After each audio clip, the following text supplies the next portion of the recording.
اپنی تاریخ میں بے شمار انقلاب دیکھے ہیں، کچھ سیاسی، کچھ سائنسی اور کچھ معاشی، مگر 2008 میں ہونے والا وہ واقعہ جسے آج ہم ڈیجیٹل مالیاتی انقلاب کہتے ہیں، اپنی نوعیت میں منفرد تھا۔ ایک ایسا تصور سامنے آیا جس نے نہ صرف پیسے کے تبادلے کے طریقے کو بدل دیا، بلکہ انسانوں کو مرکزی بینکوں، حکومتوں، مالیاتی اداروں کی گرفت سے آزادی دینے کا وعدہ کیا۔ اسے بٹ کوائن کا نام دیا گیا اور اس کے خالق کا نام آج تک سب سے بڑا راز ہے، ساتوشی ناکاموٹو۔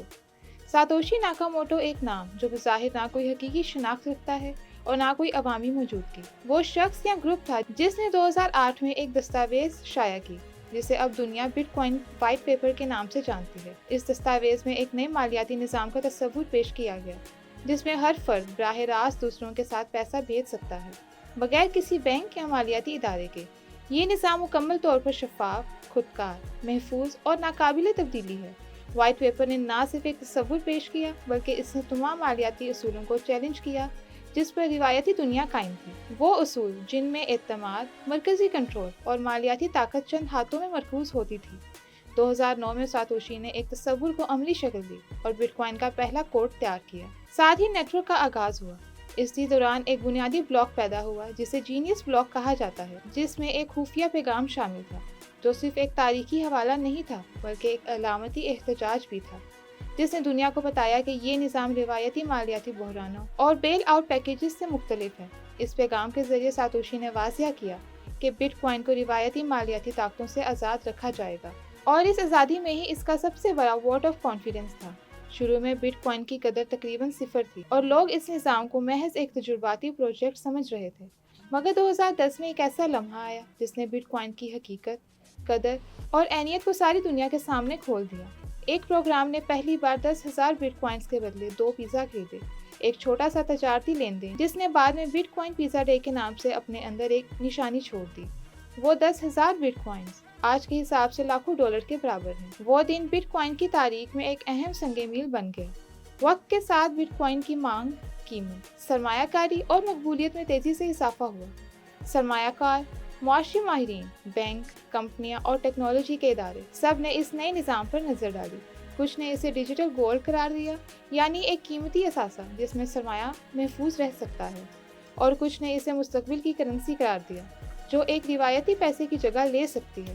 جیسے جیسے دنیا نے اس نظام کو سمجھا، بٹ کوائن نے نہ صرف ایک تکنیکی ایجاد کی بلکہ ایک معاشی تحریک بن گیا، ایک تحریک جو طاقت کو عوام کے ہاتھ میں دینے کا وعدہ کرتی ہے۔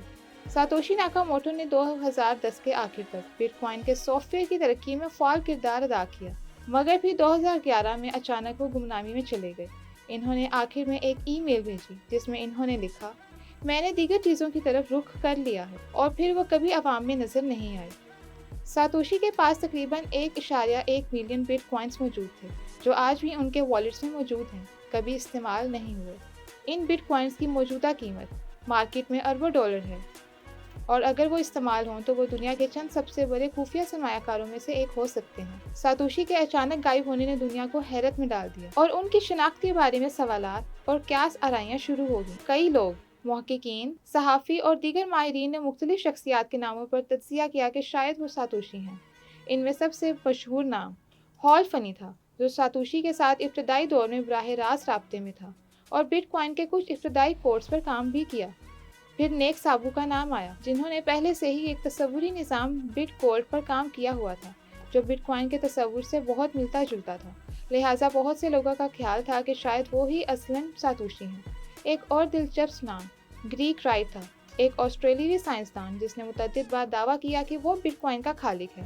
اس دعوے نے دنیا بھر میں سرخیاں بنائیں، مگر عدالتوں اور تکنیکی تجزیہ کاروں نے ان دعووں کو مسترد کر دیا، اور بہت سے ماہرین نے کہا کہ ان کی پیش کردہ ثبوت ناقص، ناقابل اعتبار اور جعلی ہیں۔ حتیٰ کہ ماہرین نے ان کے دستخط کردہ ساتوشی ڈاکیومنٹس اور ڈیجیٹل سگنیچرز کا بھی تجزیہ کیا، اور نتیجہ یہ نکلا کہ وہ ساتوشی کا ثبوت فراہم نہیں کرتے۔ ساتوشی کے بارے میں حالیہ تحقیقات میں تازہ ترین دعویٰ ایڈم بیک کے بارے میں سامنے آیا، جو برطانوی کرپٹوگرافر ہیش کیش کے بانی ہیں۔ ہیش کیش وہ سسٹم تھا جس نے بٹ کوائن کے پروف آف ورک تصور کی بنیاد رکھی تھی، اور کچھ محققین نے کہا کہ ایڈم بیک کے تحریری انداز، بحثوں کا طرز اور ساتوشی کے لکھنے کا انداز مشابہت دیکھنے میں آئی ہے۔ اس کے ساتھ ساتھ ساتوشی کے نیٹ ورک سے غائب ہونے کے وقت ایڈم بیک